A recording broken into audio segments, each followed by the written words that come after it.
الأول بعنوان في قريتنا عرس. ما أجمل الأعراس في قريتنا الجميلة الوادعة.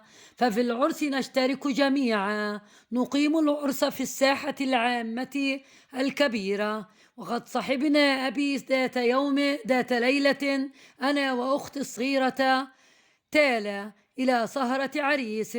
كان المكان قد أعد جيدا لاستقبال المدعوين، المسرح والكراسي ومكبرات الصوت والإنارة. دخل العريس محمولا على الأكتاف، واستقبله الحاضرون بالغناء والمواويل والأهازيج الشعبية.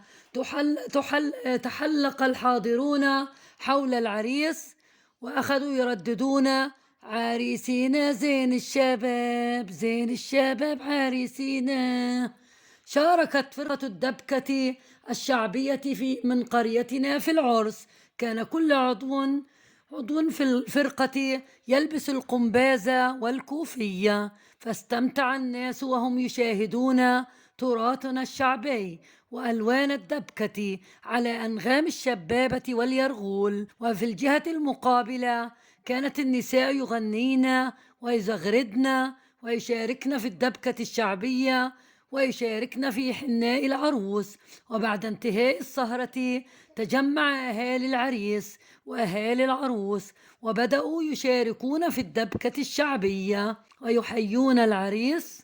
وفي نهاية السهرة صافحنا العريس وأهله مهنئين ورجعنا إلى بيتنا مسرورين.